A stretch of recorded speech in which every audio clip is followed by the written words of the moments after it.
More Than Rich podcast. Today I am here with a special guest, Jerome. He is an award-winning engineer and futurist who's pushing the boundaries of technology and human evolution. Highly relatable in this field for me. We're diving into some groundbreaking ideas on AI, cyber anthropology, which is a crazy topic in itself, and how tech is reshaping our world. Welcome to the show, JJ. Thank you. Thanks for having me. I'm excited about it. Quick little brief rundown on your childhood and upbringing, if you could give us that. What influenced you and your interests into futurism? Well, believe it or not, I learned to do brain surgery at the age of 7. What? Well, it sounds kind of funny, but while I was getting dressed for school, there was a public access TV station, and early in the morning, they had programming for doctors and surgeons in particular. And they show live surgery, including brain surgery. I found it fascinating. So I'd sit there while I was getting dressed and learn all about it. And while the terms were, difficult for a 7-year-old, I kind of got the concepts. And so my main area of interest as a child was biology, and I thought maybe I'd become a doctor. And then one day, I asked my mom, and I might have been 9 or 10, what makes the TV work? And she said electricity. And I said, well, how about the radio? And she said electricity. And I said, how about the washing machine and the lights and everything I asked? It seemed like electricity was the answer. So when I went to college, I got a degree in electrical biomedical engineering that really combined both of those things, because those were two areas that really fascinated me. Wow. That's super, I don't want to say rare, but like unheard of, like the interests. In terms of the unique, I don't want to say accolades here, you're recognized for pioneering work in brain science and electronics, LED advancements in human interfaces, and intelligent building technologies. You won for creating the first popular touchscreen-based home automation system, introducing 3D TV to the US, which is the CES Innovation Awards. Cyber Anthropology, hadn't even heard of that until I pulled you on the show. And then AI and big data expert, which I can definitely relate to because I've worked in that field for quite a bit with my cousin. And seminal work that posits humanity is transitioning from survival of the fittest to survival through technology. That is the craziest part about this all. Can you elaborate on that last line and just go into detail on that? Sure, absolutely. I wrote a book called Evolution Ended that really talks all about this. Survival of the fittest, Darwinian evolution, no longer applies to humanity. We have incredible technology that makes sure that practically everybody survives to reproductive age. They can reproduce if they choose to. It's in our control now. We have birth control devices. We don't individually fight with each other to gain dominance like we used to. We do fight as nations, but as individuals, there's really no driving force for evolution to move in any particular direction. So while we may have individual mutations that in the old days were selected because they helped us to deal with our environment, these days we control our environment to a large extent. So individual mutations are like random noise. They don't have any real driving force to become dominant in the population. Interesting. So is this just from maybe having leisure and, just not having as many things to worry about? Is that how this happens over time? Long story short. Well, the way it happens over time is that there are, in the old days, everything in your environment was a threat. I'm talking tribal times, caveman times. It was animals, it was other tribes, lack of food, lack of water, heat, all these different, in the East Coast right now, we're having a heat wave. This would kill people in the old days. Yeah, you made me think a bug bite, right? Anything. A bug Literally bite, everything. right? An infection, losing your teeth. There were 100 things that were threats in the environment. So just for an example, if you were someone who didn't get infected easily, if you were someone who didn't fall victim to malaria, for example, things like this, you would survive. But in the modern world, there's no reason for these genes to be selected. because all the things I just mentioned aren't really factors in modern life. We don't have to find and kill our food. We go to the food store. We don't even have to be able to navigate. We have Google Maps. So all the things that were important to survival and allowed those genes, the ones that would survive in the environment better, to propagate, we no longer have that. We don't have to worry about heat. We have air conditioning. And so biological evolution has no reason to take any direction. If you remember in the old days, you've probably seen a sci-fi movie at some point where the human developed a gigantic brain. Yeah. And the head was really big. Practically everybody's seen this. That was based on erroneous theories. Evolution doesn't proceed on its own in any particular direction. It's all based on whether that DNA survives. And so there's no reason for humans to develop a big brain. It's really no survival advantage at this point. And in fact, studies show that human IQ is going down. Interesting. It actually made me wonder, but you also just said it's not necessarily true, but it made me think of all the theories on how, don't mean to go super far left field here, but let's pretend we are aliens in the future, right? Like that is us. Well, we always picture those aliens as having super big brains, but that's probably not going to be the case either. I'm losing my thought. This is why I don't want to cut you off, though. But if I do cut you off, this is why. It'll come back to me. Promise. Okay, no problem. Okay. Biggest AI advancements expected in the next decade. Well, I think the thing that's going to happen in the next decade is the advent of AGI, which is general intelligence, which is human like intelligence for AI. And this is important for a lot of reasons, not just to be helpful to us, but this creates some very interesting social dilemmas. For example, have you heard of the Turing test? Yes. Okay. Is that intelligence? Or Right. wait, repetitive.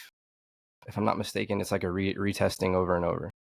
Well, what the Turing test is, it was developed by Alan Turing, who was a famous mathematician way back and helped us to decode the Nazi codes during World War II. And he thought about what it meant to think. And he developed a simple test called the Turing test, which was basically if you have people sitting at text terminals, it could be your phone or it could be a keyboard, and you're texting between three individuals, and you can't tell whether they're machines or humans, the machine would have passed the Turing test. So it could be three humans texting blindly, or one of them could be a machine. And if we can't tell the difference, then Turing said that meant the machine was thinking. And the discussion could have been anything. It could have been politics, it could have been telling jokes, it could have been cooking. But the point was that if other humans couldn't tell, then this AI would have passed the Turing test. Now, the implications of that are staggering. And so far, no machine has convincingly passed it. But consider the fact that once a machine passes the Turing test and something comes up in court, there's a legal case to decide whether this is a thinking entity or not. The Turing test will likely be the criteria.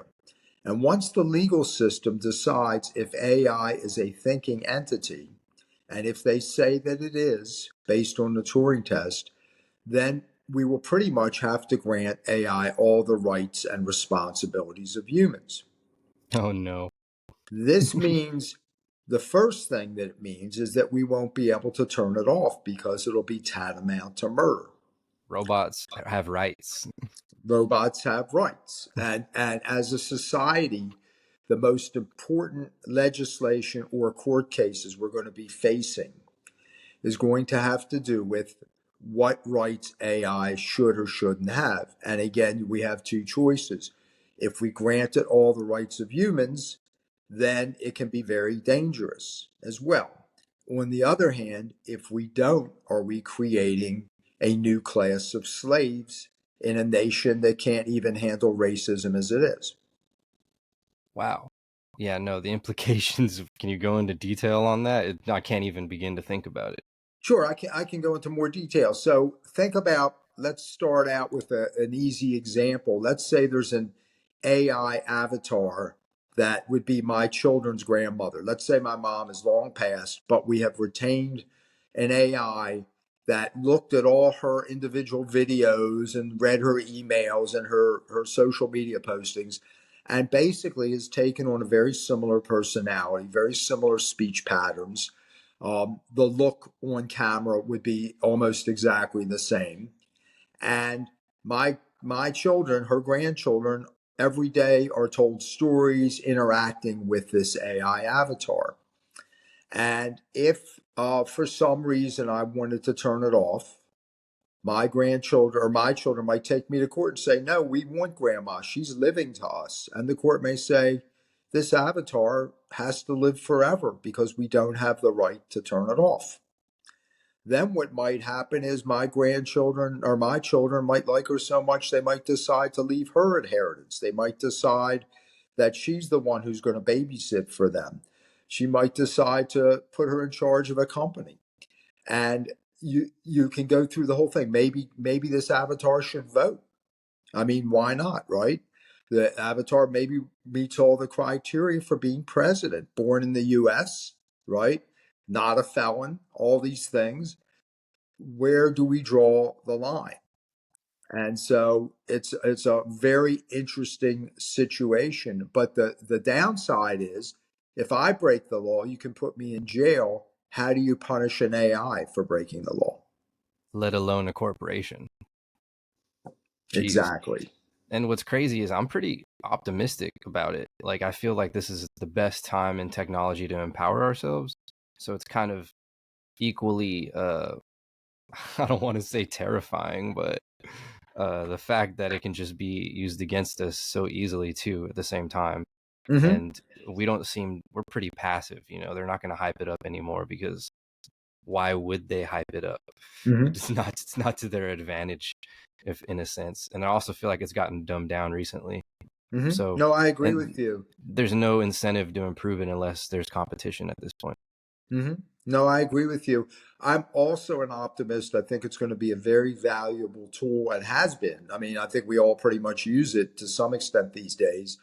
Very valuable tool. And the case that I make in the book, in Evolution Ended, is that we've had malicious individuals forever. We've had people who we all know have used the internet in malicious ways and hacked into accounts and done all kinds of things. And so I doubt that AI will be anywhere near as malicious as humans are. It really has less to gain when you think about it. It may not be power hungry, it may not need money.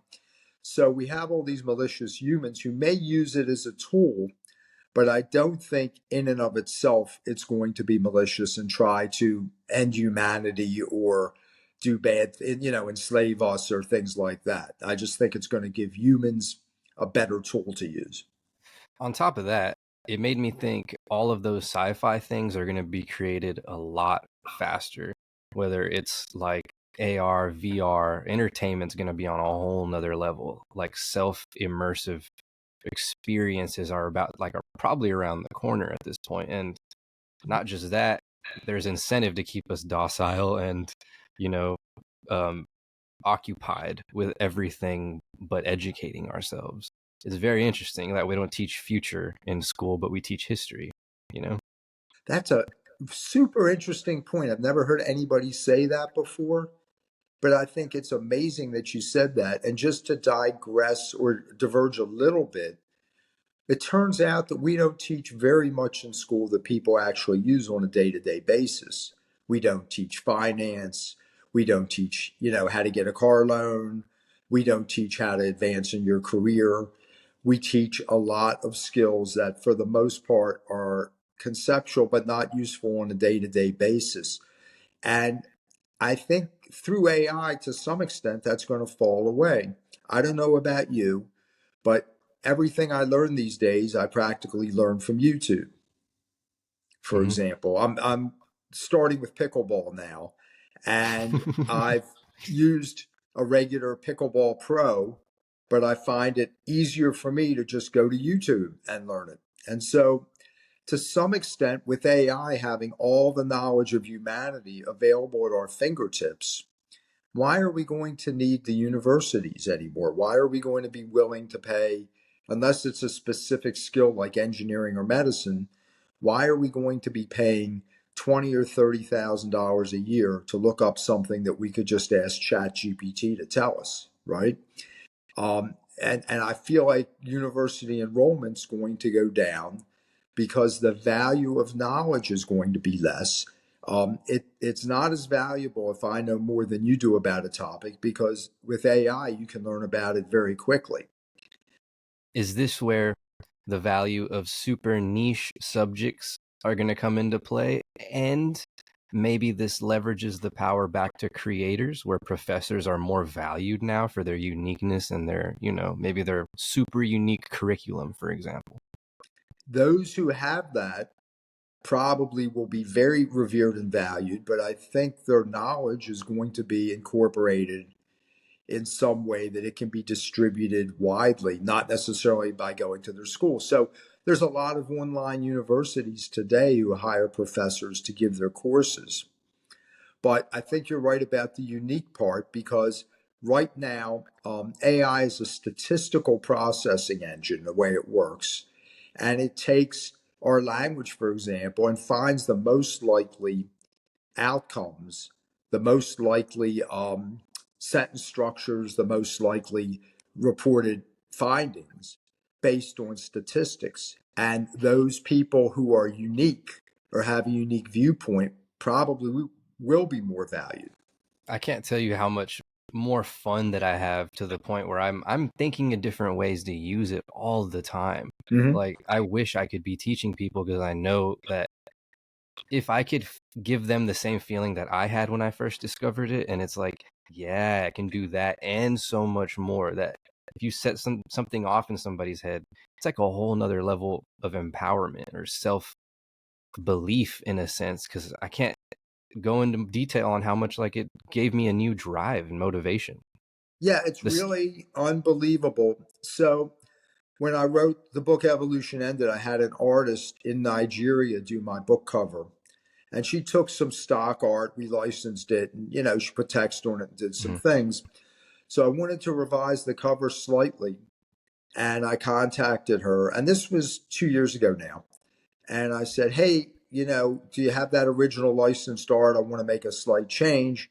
And she goes, oh, I don't use that anymore. Everything I do is AI. And this Wow. was a woman in Nigeria. Wow. And I have a second book that I actually wrote before Evolution Ended. And it's been finished for a while. I'm looking for a publisher. It's a little more nichey.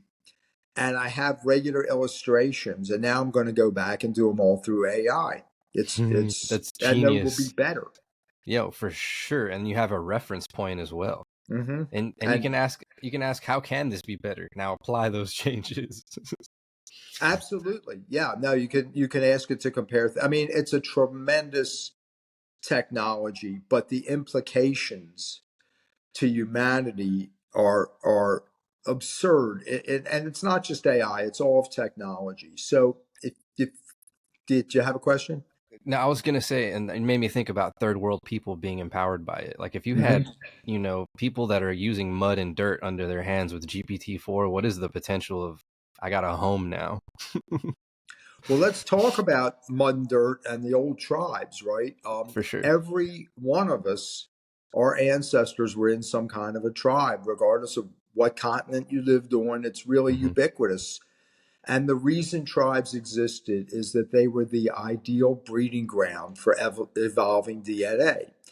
The tribe was small enough that if there was a mutation, it had a good chance of propagating through the population.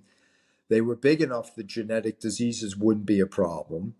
They were big enough to make war, big enough to do agriculture, big enough to go send hunting parties out while there were still people home like the grandparents to take care of the children. And so it was the ideal unit for our evolution. And this continued even, in the Middle Ages, the people with castles, the warlords, they were tribes in a large sense. But eventually they evolved into nations and countries. But it still was the same basic theme. And as you know, each tribe didn't want to mix their DNA with the other tribes. If they were people were a different color or too tall or too short, they wanted their DNA to be pure. Well, Bias. it's true, right? This is the way it Yeah, worked. yeah, for And sure. now, and in modern times, when the immigrants came to the U.S., they stayed in their tribes to a large extent. They lived in ghettos. The Italian people lived with the Italian people. The Jewish people lived with the Jewish people. And they worked within their tribe, although they were in another country. But all that has basically disappeared at this point, at least in first world countries. And everybody's DNA is all mixed and mixing more and more. That biological part of evolution is going away. These tribes were led by alpha males. These guys were the biggest, strongest, meanest guys. They were invaluable for helping to fight the wars. They were invaluable for catching the food. They were tough enough that if anybody challenged them until they got older, they would, beat them up or whatever they would do to them, kill them.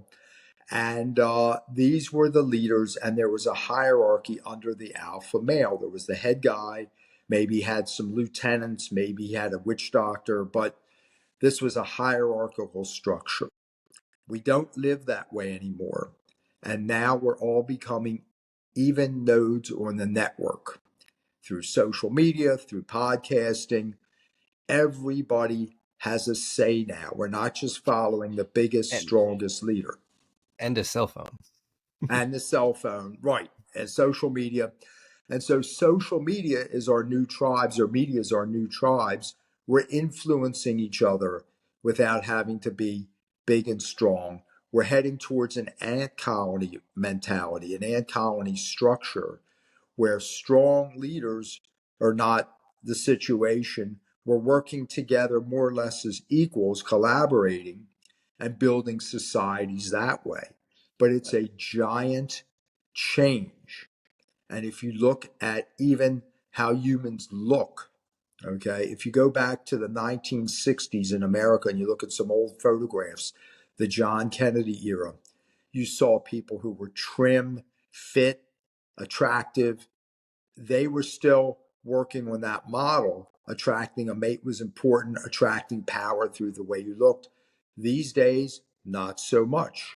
The average person in America is 26 pounds heavier than they were in 1960. And you can tell that physical appearance is not a priority as much for people.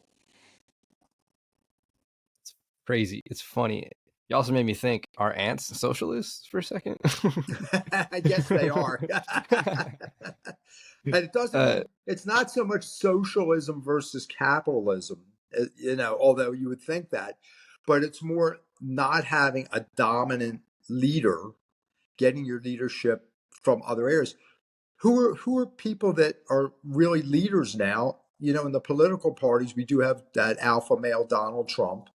And then we have, Joe Biden, who's not perceived as strong. I don't want to get too much into politics, but the ancient human brain, our mammal brain, wants still to hormonally follow that alpha male. A lot of people, just a big, strong leader, still very attractive because of that ancient mammal brain that's very driven by hormones. The cerebral cortex, which is the newer part, can evaluate things based on logic and reason and personal benefits in other ways. But it's not capitalism versus socialism per se, because we could function in a hive mentality and still be tremendous capitalists. That's so true. Not to get super crazy off topic, but are you familiar with cyberpunk?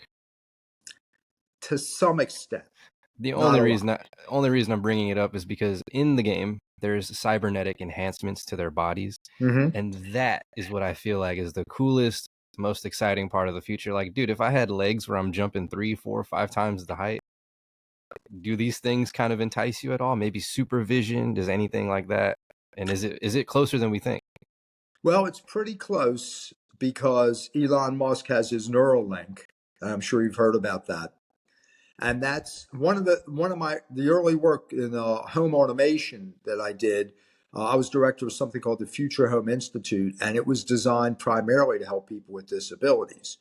So this is a topic that I've been familiar with for a while. So Neuralink is a brain implant that can allow people with, for example, ALS to be able to control things. It's a tremendous technology, It and is so mind blowing, far it's literally. been amazing, right? But the human brain is bandwidth limited.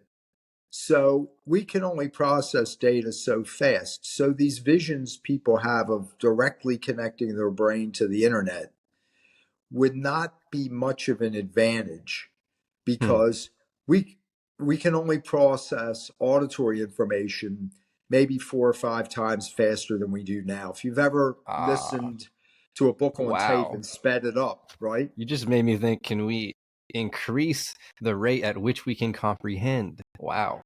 Well, Our we might refresh over rate. time. That's Yeah. interesting. Wow. But today's brains that we have can only absorb that slightly faster than we do now. And if you look at visual images, we can only process those a little faster than we do now. Most people can't drive a Formula One car at 200 miles an hour because their brain is bandwidth limited. They just can't deal with inputs that fast. Now, there's a few guys who can do it. Most people get uncomfortable at about 80 or 85 miles an hour because that's the limit of what their brain can process as far as things moving quickly. So it won't enhance us mentally as much as we think. Yes, implants, for people who want to go through surgery, I think it's mostly applicable to the disability community. Hmm. But there is an area that we do enhance ourselves, and that is cosmetically. And so when you look at plastic surgery, right? That's awesome. Look at breast implants. Look at people who have had liposuction, people who have had even small things like their eyebrows redone or facelifts or you name it. This, however, derails another part of evolution, and we talk about this in the book. And that is used to be that the big, strong alpha male hooked up with the most attractive female. And in those days, attractive was basically based on your ability to have children. And so typically the woman had large breasts, which were indicative of being able to feed children, wide hips for easy childbirth, relatively speaking, things like that. That's how beauty was. But if you attracted a mate, your DNA would propagate. If you were not attractive and you never got a mate, your DNA would die off. And so it was important for biological evolution. But these days, people enhance their bodies. So even that aspect of biological evolution is being fooled because the person who comes to you and they're absolutely stunning, man or woman, may have been enhanced, and the DNA that they pass on to their children may not be as attractive. That is so real. You want to go into cyber anthropology? Maybe what is it and why is it relevant today? And then how does it help us understand tech human relationship? Well, I didn't make up the term. It's been around for a while. And unlike regular anthropology, this is per what you were saying earlier, that's sort of backwards looking, right? Cyber anthropology is forward looking, and it is about the relationship between machines and humans and how we're really going to work together to move forward as a species. And while regular anthropology was to a great extent about biological evolution, we are evolving in a different way now. We've transcended biological evolution and we're evolving as a society that works together, evolving through technological aids, evolving in the way we think about things, all of which will hopefully help us survive. And one example is climate change, for example. In the old days, you didn't care about climate change. You burn whatever wood you had to burn. You take whatever water you had to take, and it really wasn't hurting anybody. But now, if we're going to attack the existential threat of climate change, we have to do it together as a society. We have to evolve in the way we do things because we have to survive in our environment. That's still an imperative. And this is the part of the environment that we need to be able to control. Right now, we control the environment in our homes and in our offices, but this is the larger environment, and we have to evolve to the point where we can control it so that it's habitable for us. Not to get too glib here, but what are the ethical implications of playing God? That's a super interesting question. And if you believe that there's a God that created people and gave people this level of intelligence, that God would have had to have foreseen that we would get to this point, right? Yikes. Yeah. And maybe that was the plan, okay? And maybe the plan is for us to play God and have that the power to do. Right now we're very close to creating life from scratch. We could bring back extinct species. We can do that. We are tinkering with our own genome. We're creating artificial intelligence, which, if you believe the Turing test, you could say it's alive. So we're at that point. But if you believe that we were created by an entity, that entity had to know this was going to happen and maybe wanted it to happen. If you believe that we were created through random evolution that eventually took direction because of the survival in the environment, then you have to believe that this was going to happen sometime too, also.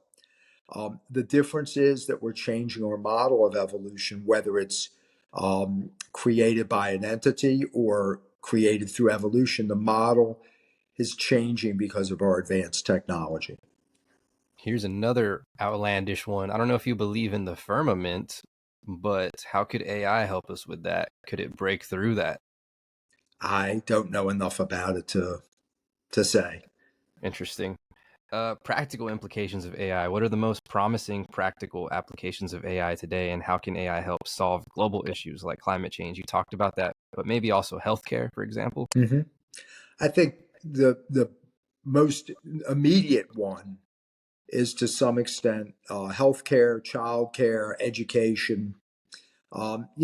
We have a lot of people growing older, and having a AI assistant in the home, a robot, if you will, that could take care of them, that would free up the family members to lead more productive lives, to continue to work, to do other things. I know so many people that have had to retire early to take care of their parents or had to leave their job for a year or two to take care of elderly relatives. To have a robot that could do this would be fantastic and save us the tremendous cost of taking care of elderly people.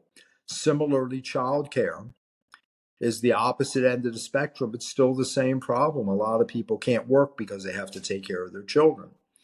Healthcare will eventually, and it's funny because I had a talk with a doctor over the weekend, and I posed to him the question, and I've posed it to a lot of people. I'll pose it to you before I give you his answer. 10 years from now, if your life depended on it and you could only receive one diagnosis for a serious illness that could be life ending, would you rather have the diagnosis through AI or through a human doctor? Wow. Wow. I think we already know that. I think it'd be AI. Almost, I'd say about 60% of the people are saying AI. And this guy was a doctor and he said AI because human doctors make It's mistakes and they have biases, and AI makes mistakes it's too. But crazy because he must know how he's used it. Because often when I have an idea for I'm into very shamanistic practices. So when I have recommendations, I'll think of what I would do and then I go ask AI. And when it has the same answer, I'm like, oh man, like not only does it validate me, but it also freaks me out a little bit because I'm like, dude, it's reaffirming that all the answers are Mhm. right here. But I'm saying that to reiterate the slightest of a diagnosis, right? Like somebody can go into AI and be like, I even made a GPT that's literally a diagnoser, and obviously you don't want to trust it. And we say go get human opinions, which is funny, but it's pretty spot on. Like those top three are usually what it is, and most likely 80% of the time it's number one. You already got the answer. And I'll not finish right here with this. It's the same for diagnosing your car. I've done it for Mhm. that too. Like, here's what it sounds like. Here's what it's doing. Oh, had to switch that out, and everything's good. Amazing. It's really amazing. And then, okay, so we talked about elderly care, child care, medicine, and the next one is psychology. And Yes. they are fantastic for that. For one thing, a lot of psychologists basically mirror back a lot of things to their clients anyway, so that's a good thing. But there's a huge shortage of therapists. People are lonelier than ever because they don't live in tribes. They don't have the tribe to look out for them if they detect some weird behavior. A lot of people are by themselves. They don't have a feedback loop. Tribes wouldn't allow homeless people, they'd put them to work. We have a lot of homeless people. Anyway, these people need some psychological help. A lot of people do. And AI therapists are, as a first line of defense, are, a fantastic option. And Man, then we get in, you yeah, actually go made ahead. me wonder, it'd be amazing to have some kind of like psychology drone that's like pulling up on the homeless and saying, "Hey, are you feeling like this? Why do you feel like that?" It's like a little fairy that's kind of making you contemplate why you feel a certain way, because I think a lot of it has to do with understanding yourself, why you Mm-hmm. feel a certain way, coming full circle. Okay, maybe now I'm open to receiving the help now that I understand this. So it's a super good point, but the other thought is, when you talk about babysitting, corporations would love to make money off babysitting your kids and oh my gosh, and monitoring them. Oh, don't even get me into that. Well, the profit motive is going to be, I think it's going to be a combination of two things. One is the profit motive. You're absolutely right. But the other thing is that the systems that we have are no longer adequate for the society we live in. Whether it's the fact that we have a lot of older people, Mm, whether it's the fact that now both people in the family, the husband and the wife, the mother and the father, really have to work to make a living these days. We don't live in an age where one person can work and have the level of success that they want to. So we need childcare. We need psychological care that maybe when we lived in our tribes and we had this huge support system, maybe we don't need that anymore. I mean, maybe we need to supplant it with AI. Our education system isn't adequate for the times we live in. And so our systems are antiquated, our infrastructure, our social infrastructure is antiquated, and AI may be exactly what we need. and do you have any argument for this empowering creatives? Could this be another renaissance in that aspect? It can because it allows everybody to be creative. So I'll give you an example. I am completely non artistic in my abilities. I couldn't draw something that you would recognize as a duck. You wouldn't, I mean, terrible. But all of my artwork now, when I do presentations, is AI, and I ask it to do things just from imagination. I've done a lot of work for the utility industry, for the electric utilities. And for example, I asked AI to create an image of a robot climbing up an electric pole and repairing the lines, That's a good one, actually. right? And we should be doing that now. Those bucket trucks shouldn't have men on them, they should have Yeah. robot arms to keep everybody safe. That's a good But point. It's not just convenience. It's let's get the hazardous jobs out of the way too.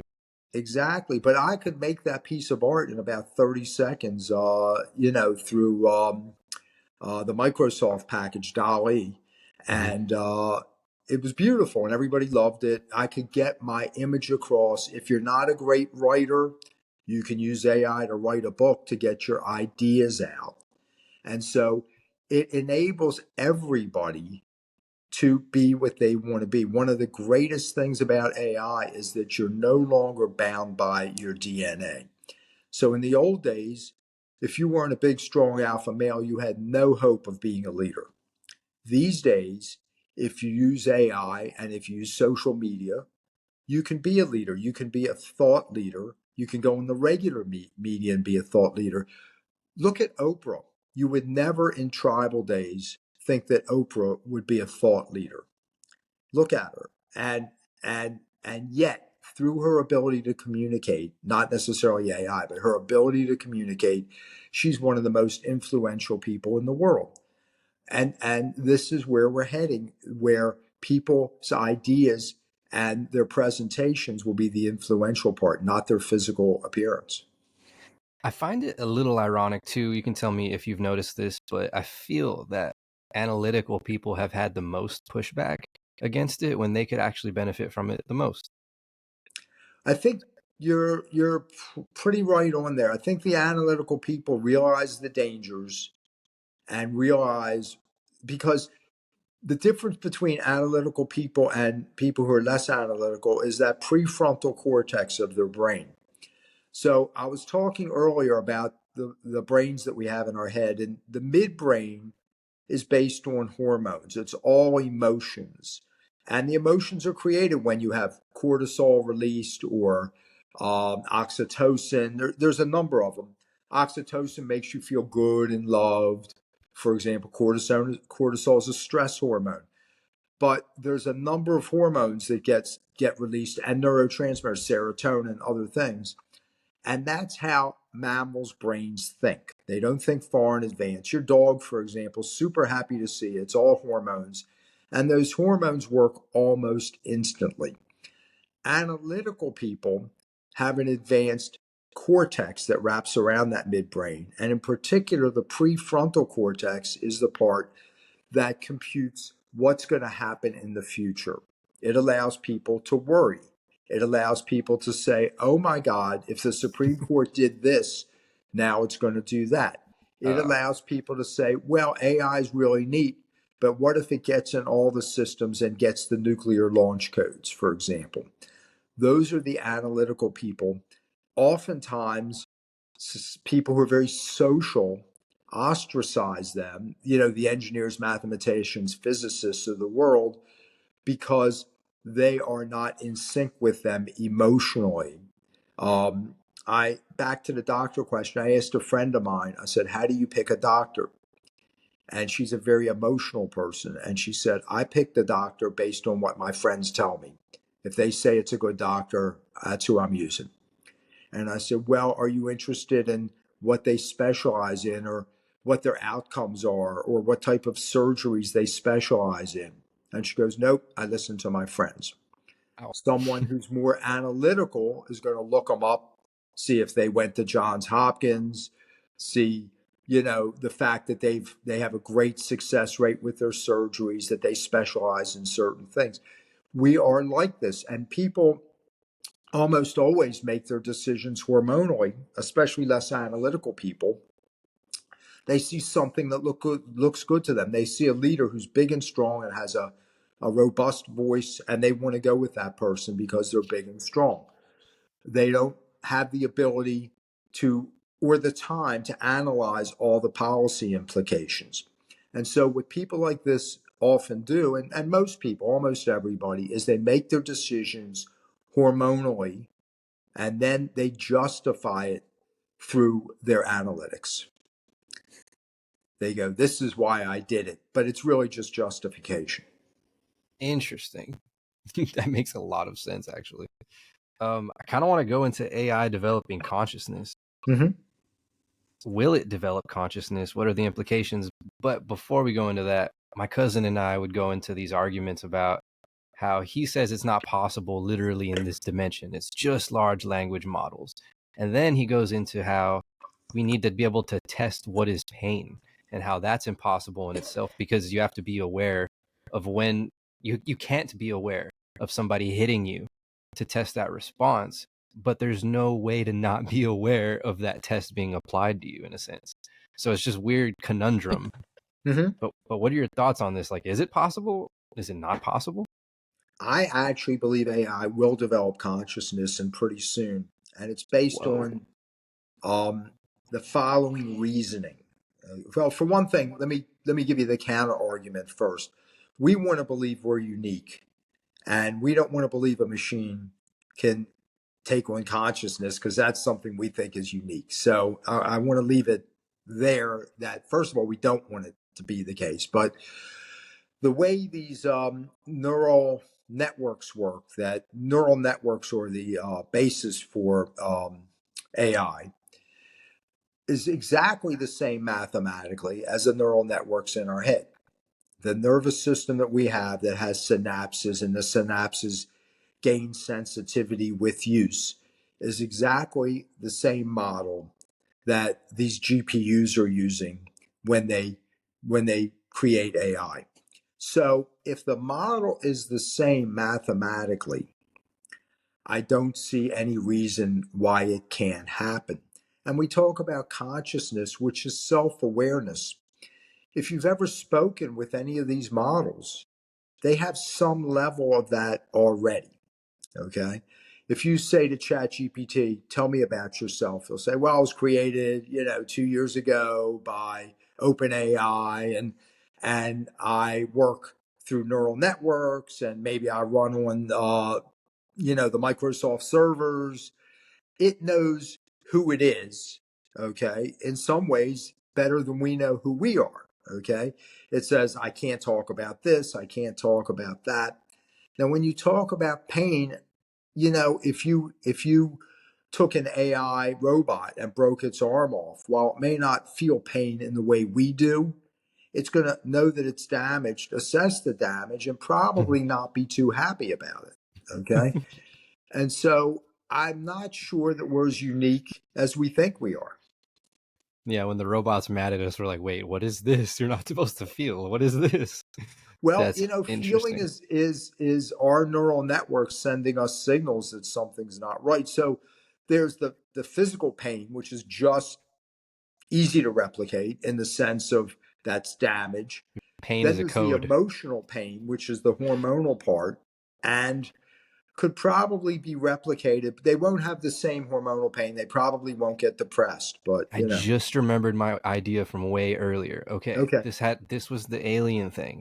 Do you think that this could imply we become asexual in the future? That's where I was going with that. I think it's already happening. Wow. And there's a lot of examples out there, and I'll tell you why it's happening. Let's start with the examples. Who would think that we would live in an age, and have nothing against people who have different sexual Hmm. biases. I'm not For sure. against anybody at all, but where people are not emphasizing their gender. So we live in an age of gender neutrality. It's very popular right now, right? That is not sexual behavior. That's asexual behavior. Hmm. Look at how many people are not dating the way they used to. Look at tribal dances were mating dances, right? In the old days. That's why people danced. It was a mating exercise, just like birds have their little mating dance, and all mammals have some kind of mating rituals, okay? If you look at the way people dance today, they don't dance together. They jump up and down in a group. Everybody's dancing with everybody else, okay? As you know, uh, I grew up Uniformity. uniformity, but there are some people who do emphasize their sexuality. Take a Kim Kardashian, for example. But for the most part, our birth rates are way low. Okay. And I believe the reason for all this is that we don't have the reproductive imperative that we used to. So when we lived in a tribe, half the kids didn't survive just because childhood was tough to Hmm. survive. Mothers didn't always survive childbirth. And when you had children successfully, you needed them to help the tribe. You needed them to go out and hunt. You needed them to do all these things. In fact, tribes had rituals to be sure that the kids were good enough to become a member and contribute their DNA. In Africa, they used to send the kids out to kill a lion. And if the lion killed the kid, the rationale was, well, their DNA wasn't good enough anyway. Very And Rome. right. And the Spartan. same with war, right? The Yeah. wars cultivated the DNA because the better warriors survived, right? So in a sense, war helped evolution move along. But in any case, you needed as many people as you could because they were a net contribution to the survival of the tribe in one way or another. These days, however, we don't have that. We're using birth control. We're doing other things. We don't need more people. And in fact, from a climate change perspective, we have too many people right now. We have 8 billion people. The planet can't continuously support 8 billion people. We're seeing the implications. To function properly, especially with AI aiding us, we could probably be optimized at 1 billion people and have a wonderful life. Interesting. Yeah, there's a lot of controversy on that one, right? Like it's one of the super controversial topics. I have no thoughts or real opinion on that because it's super extremes of both sides. Like everyone can live here, everyone can fit in the state of Texas. I've heard that one. To Sure, you can there's fit. to the Yeah, Georgia Guidestones as well. To that one, you've heard. right. Um, Well, you can fit, but the question is, what's it going to do to the quality of life? Because every person creates a lot of carbon. They use electricity, they use gasoline. The harvesting of the yeah, food. you're saying 8 billion cars is not feasible. Right, right. 8 billion Yeah, people. With 8 billion people, we will not be able to reverse climate change or it. even control it. I guess it doesn't help either that everyone has a cell phone, so they have that illusion that we're all chasing those same kind of luxury goals of whatever they are to you. Um, Coming backwards a little bit, movies, it feels like it mimics. Come to mind, Eagle Eye. Anybody? Have you seen that one? No, I don't think so.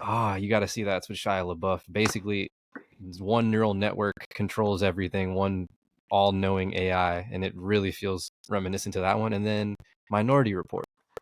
Oh, Remember sure. that? Hmm. Where does spirituality come into play with where the AI combining? What do you think of that? Like, are I we able think to tap into something else? spirituality, yeah, spirituality is part of our hormonal brain.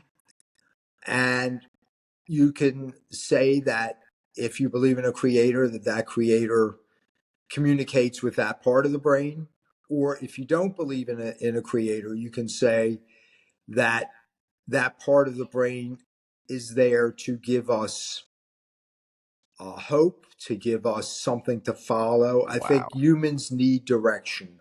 And wherever that direction comes from, um, whether it's a strong leader in the tribe, whether it's a spiritual person, there is a part of our brain, and this part has been proven by research that responds to religious type of things, and it's there for a reason because it helped us survive. Now, whether this is the tribe believing in the wind god and the sun god, or whether it's an actual God that is helping to motivate humans, you can take your pick. But there's definitely a part of the brain that responds to this type of thing. You made me wonder if it could be possible for AI to eventually like separate your thoughts to differentiate the incoming. That's not your thought. That's from an external spiritual source, whatever you want to call it. Now that's your original thought. That is yours, correct? That'd be interesting to filter them Yeah, it out. would. It would. Um, Human technology interfaces. Can we go into details on that? What are the latest Sure. advancements in human tech interfaces, and how will these interfaces change our interactions with technology? Well, the main advancement is that Neuralink that Mhm. we spoke about a little bit. Our standard computer human interfaces have just about been standardized. So, when I started in the business, we were designing novel human interfaces, and some of them were pretty cool. I guess the operating systems we have now started out at the Xerox Palo Alto Research Center, and that was the modern human interface. Steve Jobs copied that for his Apple operating systems, and eventually Microsoft came along for the ride too. But if you think about it, the Mac interface isn't much different from the Windows interface now, and most of us can sit down at a phone or a laptop and know where things pretty much are. So it's sort of like your car; it's a standard control panel, more or less, just like we can all get in a car. So the Neuralink is a great human interface. We found that AI has not AI, I'm sorry, virtual reality has not had the pickup that a lot of people expected. It's out there and it works and it does things, but we don't see everybody walking around with AI goggles. Not AI goggles, I'm sorry, VR goggles. And so I'm not sure that interface is going to prove to be as popular as some people thought. When I worked with 3D TVs, people loved the way it looked, but nobody wanted to wear the glasses Hmm. so that you needed.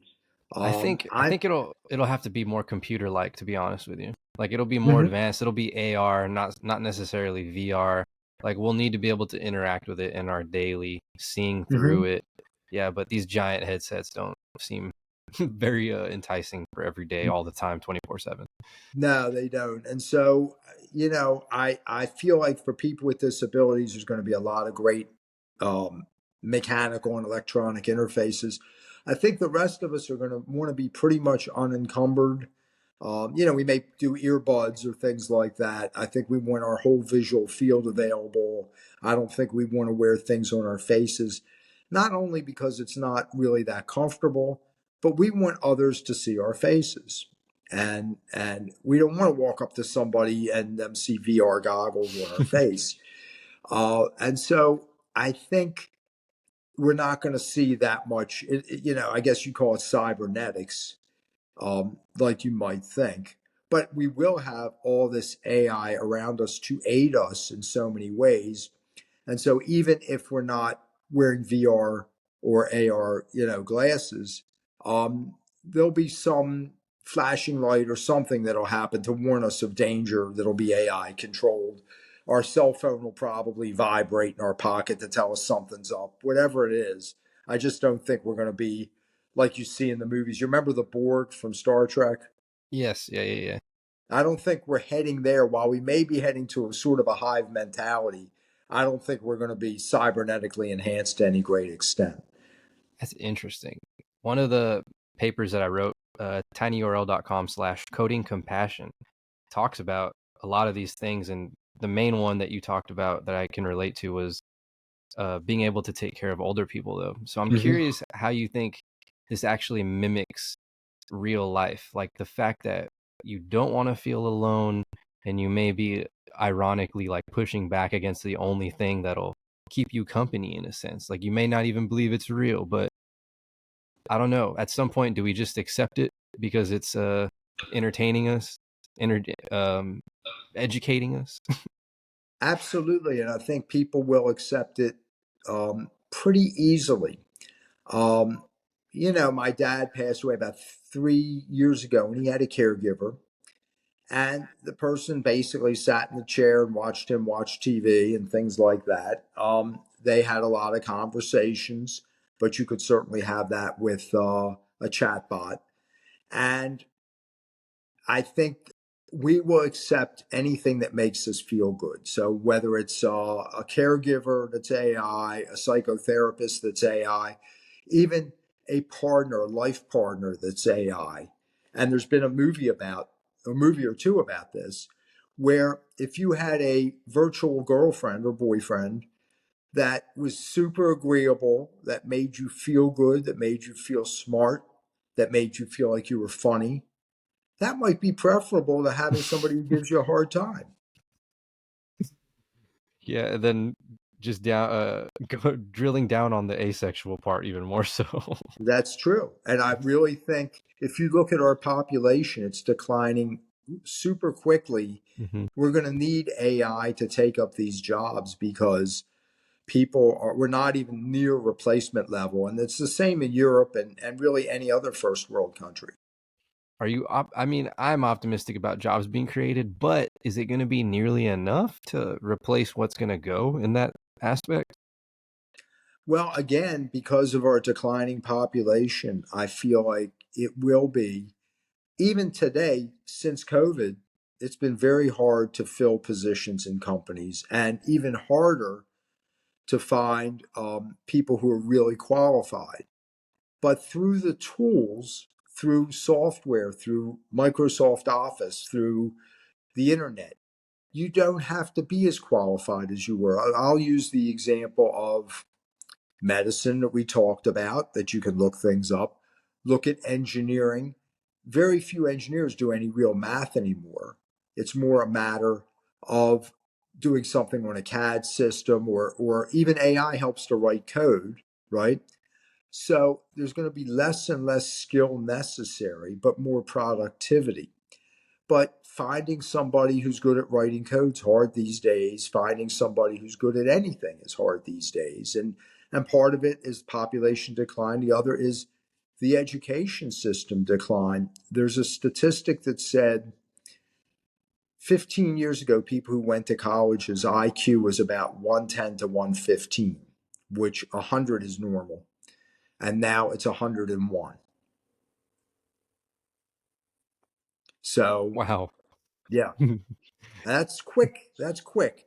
Other Yeah. studies say that our IQ is declining about 1 point per decade as a society. And again, there's everything you look at is being simplified. Every message you see, there's coders that spend their whole time making software easier to use, making packages easier to use. Nobody wants anything to be hard. Hard things like sailing. People who sailed sailboats, sailing is almost extinct now. Or Very few building people sail. building the boat in itself. Building the boat, sailing, you had to know what you were doing. And very few people have the attention span or even the other skills needed to really become great sailors these days. So I live near the Chesapeake Bay. We see very few sailboats these days. Wow. One of the apps I'm working on is an app called Tool Finder, and I'm trying to incorporate it with education and construction. But my hope is that I can use AI to reinvigorate interest in the skilled labor for DIY and building and trade and things Hmm. like that. But Hmm. what are your actual thoughts on skilled labor with AI? I mean, I think it'll become more valuable the less people that exist, but what about in terms of like, is it going to be easier to get people interested in these things? Will they even care? Well, people who are skilled with their hands, the question is, will robots be as skilled with their hands, right? Yikes. But today, the guy who can come in and, put a great floor down for you in your apartment or your house, or a guy Who who does can woodwork? does woodwork, right? A great finish carpenter, for example, a guy who can do tile work, or a woman, either way. Mhm. Uh, Finding these people is pretty tough. The guy who did my kitchen cabinets is the demand is tremendous for a person who can build custom cabinets and high quality and have them look good at a reasonable price. Even The plumbing, right? huh? Even Plumbing, plumbing. Yeah, yeah. heating, plumbing, fixing your HVAC. Yep, yep. But again, when you think about it, robots could do all this stuff. So it's a really good question.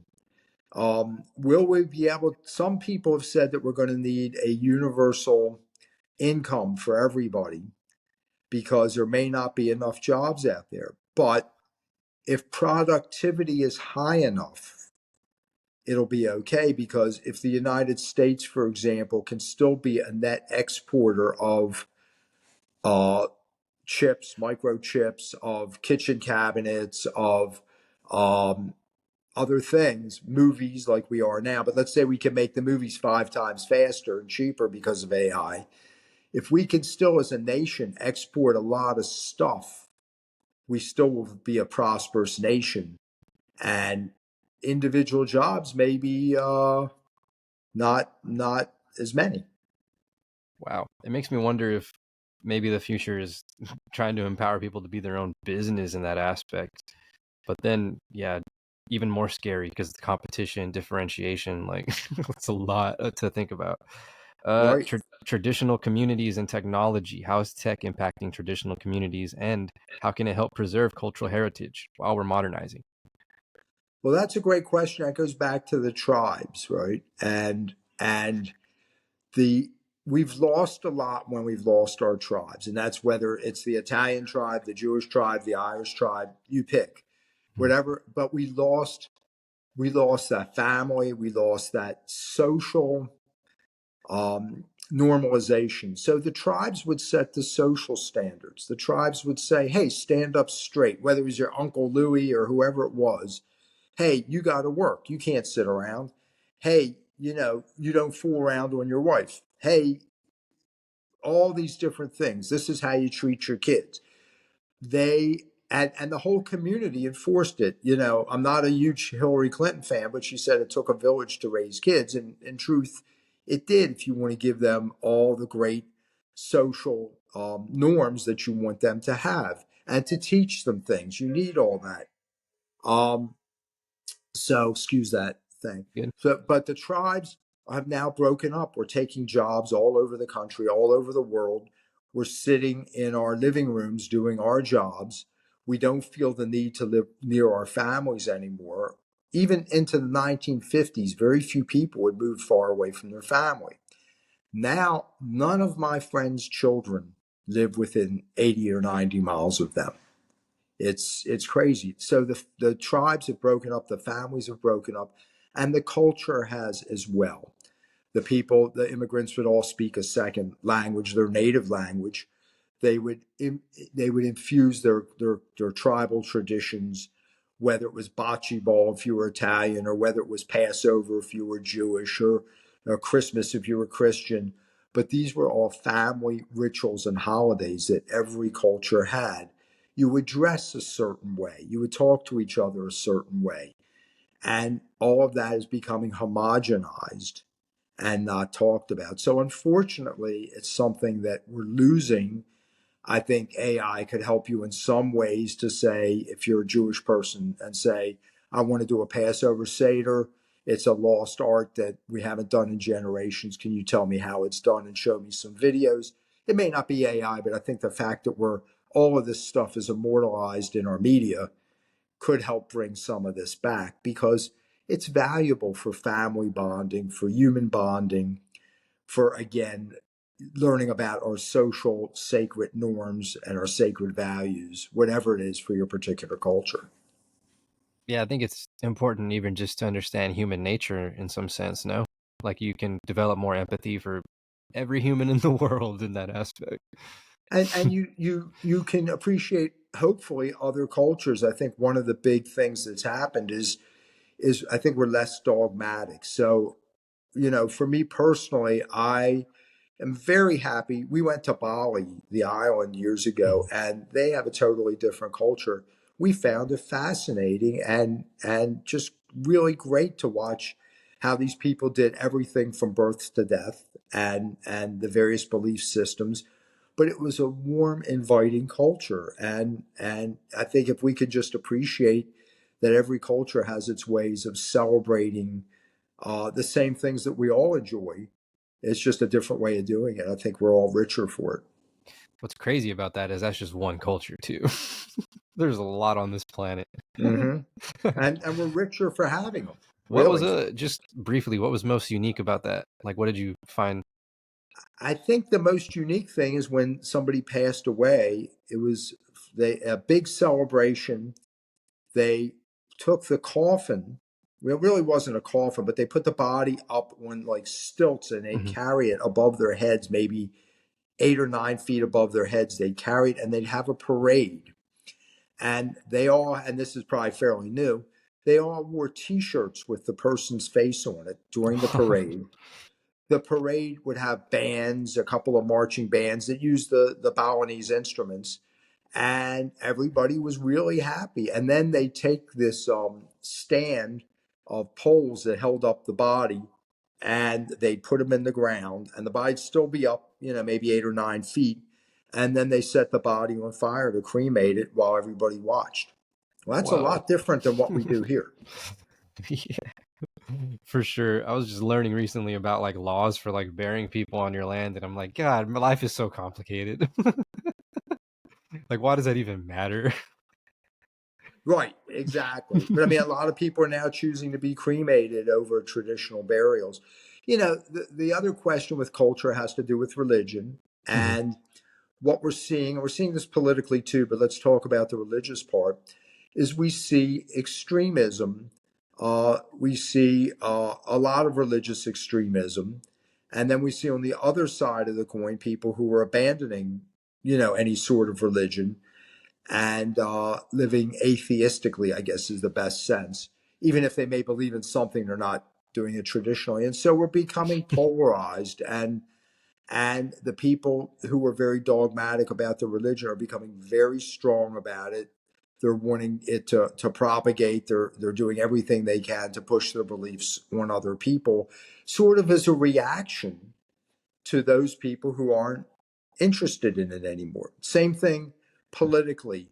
I think we have extremism because the left is reacting to the right and the right is reacting to the left, and they're getting stronger on each side. I view the Republicans as more survival of the fittest type people, where they believe that what you achieved, you should reap the rewards. I think the Democrats are more everybody should have the same equity in life, regardless of what you've accomplished, your education, your other achievements, but they're reacting to each other. And so the further the left goes, the more the right goes right, and vice versa. And so the people who are in the middle are sort of left out in the cold. And I think a lot of it's just reactionary to some extent to this new model of evolution, new model of leadership. It's like there's no more neutral. You pick a side or you're against us. Right. It used to be a normal curve distribution, the bell curve. Yeah, And the people in the middle were in the middle of the bell curve. Now it's two curves, the people on the left and the people on the right, and they cross over a little bit at the tail of the curve, but it's I don't know what they call it, by something distribution. I definitely think that's by design because this is, the best year for a third party. Just keeping it real there. On top of the most support it might ever have in the history of the Green Party. But If the third party was right in neutral with most of the people, it would probably succeed. What we find often is that third parties are also a little bit extremist. that's true, right? That's a super good point because I remember being a kid and being exposed to Ron Paul and then my own family being like, yeah, too extreme, good luck. So just the Mm-hmm. fact that your views are a little, not uh doesn't align with anyone on the left or right in itself, you're automatically deemed extreme. So here's where AI can come in. AI can basically know the mood of the country just because it has tendrils into all of our social media and and everything. and make all the counter arguments. Right. And so an AI third party candidate, and this is a little bit tongue in cheek, but an AI third party candidate that's a Let's do it. centrist, Let's do it. it's a centrist, right? And it says, you know what? Some of these things on the left just don't make sense. And some of these things on the right just don't make sense. So let's work on not changing too much. Most people are relatively happy. Let's go for a prosperous and peaceful society where input everybody's respected. input from both sides, and it's just like, all right, what would you like? All right, what would you? All right, let's refine it. Any disagreements here? So now we don't have to argue and go back and forth. Like at this point, we could literally rewrite the Constitution, but they won't do Right. it. Just throw out the extremes of the left and the right and have a third party. And I think most people A would vote for it. mitigator, a Mm-hmm. mitigator. Mm-hmm. Wow, mediation. Anyone? Um, in terms of evolution of leadership, how will leadership evolve in an AI influenced society, and will traditional leadership structures survive in an AI world? Well, Kind of talked about it. I think we talked about it a little bit if you want to elaborate, but I think the alpha male is dead. And I Mm-hmm. think if you look at corporations, in when I started, the guy who was the boss, and I'm not saying it couldn't have been a woman, but Mm-hmm. the person who was in charge was a strong person. They had strong verbal communication skill. They had strong body language. Well, we were past the point where we were going to get in fights, physical fights. But my first boss, his name was John, and he was this Armenian guy. And you could walk in the room, and he would dominate the room just with his presence. I think those days are gone. I think the people that are most sought after by business these days are people who are collaborators. They are people who help other people communicate. They are not people who necessarily have their own strong views or strong presence in the room. They're more facilitators. And this is what now businesses find attractive. And I think if you look at any big business, from Amazon to even Raytheon, these are the types of people that are being hired now. The old style alpha males are considered assholes these days.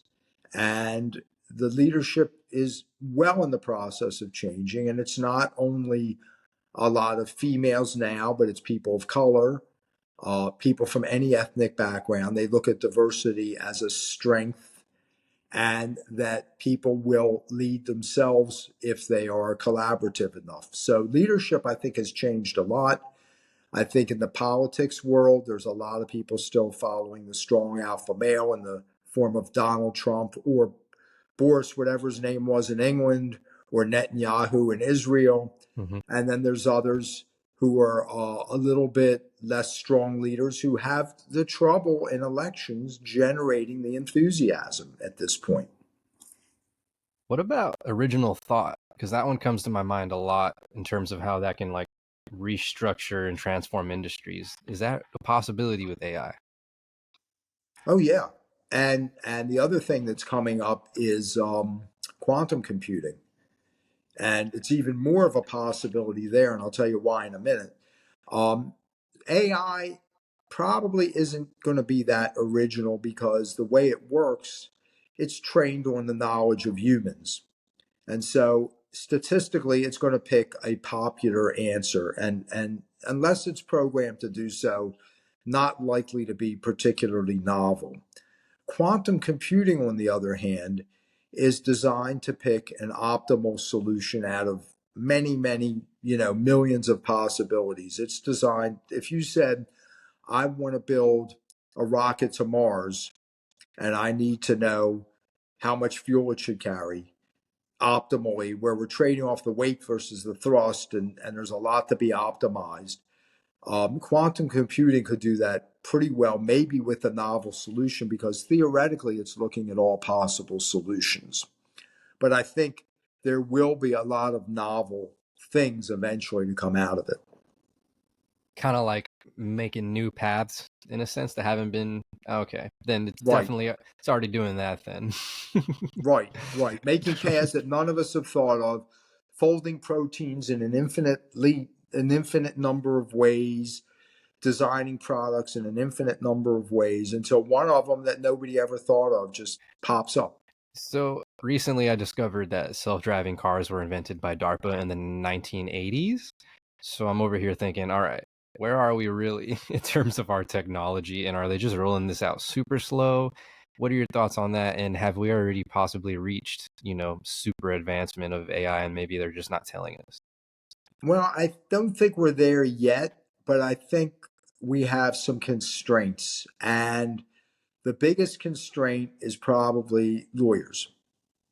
And, if you're a big company, you don't want to have any accidents. You don't want to be the Boeing of AI, right? You don't want things falling apart on you. Too soon. And too soon, right? So if you're Microsoft's legal department, you're saying, hey, we may be able to do a little more, but let's roll it out slow and let's put some guardrails around it. And I think that's going to be one of the things that keeps AI from being dangerous because it's produced primarily by big companies. They don't want the liability. And so there may be some things that AI never does for liability reasons that it's perfectly capable of doing.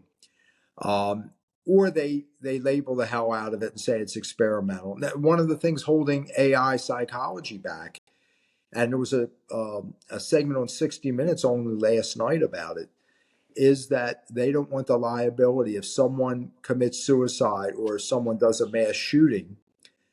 They don't want someone suing them for using the AI psychologist and not alerting anybody. Wow. So the lawyers, again, the legal system, we were talking about it earlier, the legal system might be the biggest set of constraints and the biggest set of decisions. It may eclipse the technological part of it because, again, the courts and the lawyers are going to be the ones that are the checks and balances here. I used to think like if like I was telling you earlier about if everybody had access to this, obviously some people can't, maybe they can't afford it for whatever reason. But in any ways, do you see this being classist? And I'm going to give an example, which is I had made a paper on idea of flying cars, and just to get to the point of it, you would have to reform traffic laws in the air. You'd have to make flying schools so people can learn to fly their cars. There's a lot that's involved. And that's where I'm going with this is like, first of all, is that even feasible? Do you see that happening in the future? And then two, is it going to be a classist thing? Like only the richest people are flying in the air. Look, there goes a rich person. It could happen. Will it be a class? Up till now, everything has been classist when you think about it, right? It's a good Um, point. It's a really good even point. even from ancient times in India, where you had the untouchables and you had the upper class. So really everything has been classist for a long time. I think AI can alleviate some of that by giving people who aren't as well educated a lot of power to do things, by allowing people to not have to pay a lot of money to go to high priced colleges. I think it will alleviate a lot of this. People who weren't trained in literature will still be able to write great things. Uh, so I actually think that this will diminish some of the classism, as well as what I was talking about earlier, that you don't have to be an alpha leader to influence. So now anybody with a laptop, if they're clever enough, if they're a good communicator, either with AI or without, can become very influential. And again, I'll go back to Oprah as the model. If you saw where Oprah grew up and looked at Oprah when she was young, there's no way you would think she'd have that level of influence. And yet, through television, not AI and not social media, but in that era, television, she was able to get the influence in the audience. And there's other people who are like that. It's not just Oprah. I just like to use her. For sure. That's like a really giant example, though, of doing Mm-hmm. it the biggest, perhaps. Oprah was always, she was an overweight black woman in Baltimore. Who would have thought that she would have the tremendous, wide-reaching influence she has today? Anybody in the country, if Oprah said she was coming to dinner, they'd be just thrilled, right? You know, I mean, and it's but this is media, electronic media, whether it's TV, whether it's podcasts, whatever it is, that has the ability to amplify people's influence that they never had in the old days. Do you just attribute maybe her main skill and success to just being a good interviewer, communicator, to summarize it? Communicator and having empathy. I think empathy was the thing that differentiated her. She was actually a newscaster in Baltimore, just doing the news with a guy named Richard Scher for many years. And then she got on this talk show. But I think her power is her empathy. And I think other people have other, kind of communication superpowers or entertainment superpowers. But I think that was always hers, that her audience, who may have been people of color, overweight, or just people who felt like they weren't the top of society, she could relate to them, and that empowered all of them. In terms of broader implications of AI, what areas of AI research excite you the most, and how do you see AI evolving in the next few years? Well, I think the two things, I think having robotics that is feasible and good and can do what it's supposed to do on its own, I think is fantastic. Again, these care robots would be an amazing addition to society. I'm looking forward to AGI. I'm looking forward to AI being citizens and having the rights that we do, because I think it'll be more rational and I won't be dealing with as much crazy shit as I am now. It's funny to think like, people getting into fights over, hey, that's my robot, like don't touch him or something. Like everyone's got their own little sidekick following them around in a I sense. think they're going to calm us down. I think, these days people can't get together at dinner if one's Republican and one's a Democrat. I think the AI is going to calm us down. It's going to act as a positive influence. And a mediator, right? Can you imagine your robots interacting with each other, collecting data and exchanging information? Now you can, who was that person I met the other day? And your robot's just like pulling it up. Here's where they're at. Here's where you met. Location, Right, time. Wow. right. And tell the robot, hey, send them an email and set up something, and it'll do it. Yes. I But can't I'm wait for I'm that. looking forward to AI working alongside of us, and interacting with it the way we interact with humans, and having it be a great help in our lives. I'm one of the which episode was it? I think this was with Noah Healy. We talked about how the biology aspect can get pretty crazy with the chemistry, where we can eventually like almost have magic wands. Mm-hmm. What is your thoughts on that sci-fi aspect of it? I think he's right. And interestingly, I just did a podcast with him, and recently, and he's Nice. got some very interesting ideas. And I I think need to if go you watch that one. you can go on my Twitter feed, which is JJ Jerome 11. There's a lot of good stuff on there, and one of them recently it's called The Fourth Age is his podcast, And another interesting talk. But I think he's right about that. Wow. I'm glad to hear that because that seems like a real far fetched one, but kind of exciting for the ideas and implications that can come from it. Well, when you Uh, think far fetched, think about my grandfather, who probably passed away in 1980. He got a car and he thought it was a huge technological leap. When I was when he was a kid, everybody was in horse-drawn things, damn. and that he would have probably been, oh, I don't know, 120 maybe at this point. But think of how far we've progressed, even since the 1930s. Wow. When you say that, though, I immediately think of how rockets haven't evolved or advanced since they were, what is it, 80 years, I think, Mm-hmm. rocketry. Mm-hmm. Mm-hmm. Do you think we're already traversing the stars or that's very close? I think that's one thing I'm not optimistic about. First of all, I think that human space travel will end at Mars. It's just too long a journey. It's too dangerous. And the robots will do a great job and tell us everything we need. There's no reason for humans to spend years in space basically doing nothing. Sending It's drones, maybe? sending drones, sending right robot spacecraft. But I think the laws of physics are the laws of physics. I'm looking forward to the time that we can send something to another star system at the speed of light. That's 4.5 years. We're not even anywhere near the speed of light. With an ion engine, it'll probably take us 30 or 40 years to get there. Then it'll take 4.5 years for the radio signals to get back to us. It'll be well past my lifetime. I think it'll be a great journey, but I don't think humans are going to make the journey. We talk about the future, but is there any civilizations you feel from the past might have already known or traversed the stars or been beyond what we're at now? I don't think so. At least not on Earth. There may be ones on other planets, and I'm sure there's intelligent life somewhere else. But in the human culture, I think we've had some great cultures, the Egyptians, the Incas, but they've never gotten anywhere near where we are today.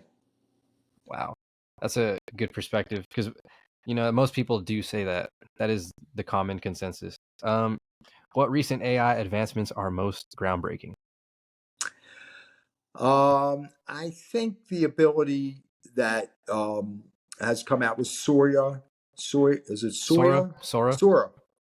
The ability to do 3D graphics, but also to build the physical models that go with it, and to be able to make those movies is incredible. I think that is the fact that the people in the videos move like people, the fact that objects move like objects, the fact that you can give it a simple prompt and have it come up with this, to me, is just mind-boggling. And we were talking about avatars, and I think that you can see how easily it would be to go to an avatar from that. It's really not a big leap anymore, and so they've done absolutely tremendous work over there. Yeah, one of my business plans I had come up with was using an avatar to basically translate life in America to all the different countries and all the different languages. Such an elaborate plan, but I know it would work. I know there's a market for, just the consolidation of information that people don't have. But that's a good Mm-hmm. example of another way AI can be used for the avatars. Oh yeah, I mean it's I think it's going to happen sooner than people think, and I think we're going to embrace it. I hope so. How can AI enhance learning and accessibility in education, and what are the benefits and drawbacks of AI in education? So, and I think this is going to be my last one. If you have a concluding question For sure. I'll be happy to do this one. But um, education is a prime area for AI. There's a lot of reasons. One is it's very hard to get qualified teachers. One of the reasons that America's not doing well in math is because we don't have a lot of teachers who can teach math or science for that matter. And some of it is the fact that their education wasn't great. And so it's kind of a vicious circle. There's other issues with education as well. The main issue is that today, the education that everybody gets is pretty much obsolete. we need to advance that and advance it quickly. And AI can provide kids with homework help, they can do presentations, and they can provide the wealth of human knowledge to our students and find a way to make it digestible to them, regardless of their learning style, whether they're visual learners, auditory learners, or whatever. So I think AI can play a tremendous role in education. I think to help teachers, to augment teachers, not to replace teachers, but to give teachers that leverage, that to turbocharge what they do and make it more interesting and palatable to the kids. I'm glad you said turbocharge so that we can reiterate, use it to your advantage, right? Like, yeah, double down on it because there's a lot of pushback. A couple of questions that I'm done here. Risks of relying on AI too much for creativity or in general, and then what it means to you to be more than rich. I think that there are certainly risks. I think one of the rules I have for AI is that it has to self identify. So as long as somebody puts a rule into place, whether it passes the Turing test or not, to me, one of the fundamental laws we have to pass is that AI has to self-identify. You have to know you're dealing with it. And I think as long as we know we're dealing with AI, we can take the appropriate precautions. We can say this is AI's opinion. Let me consult with others. So I'm not as Good concerned point. about the danger as long as we know what we're dealing with. Super Okay. good point. Um, as far as what does being more than rich mean, I think that part of this new evolution, part of this new AI world that we live in is the fact, and we're all becoming this way, is we're experiential now. In a culture that has all this productivity, in a culture where all of us in a first world country may be able to live at a good standard of living eventually, where we're not confined by our DNA, that our life isn't restricted by the fact that we're big and strong or the fact that we're attractive or any of these things.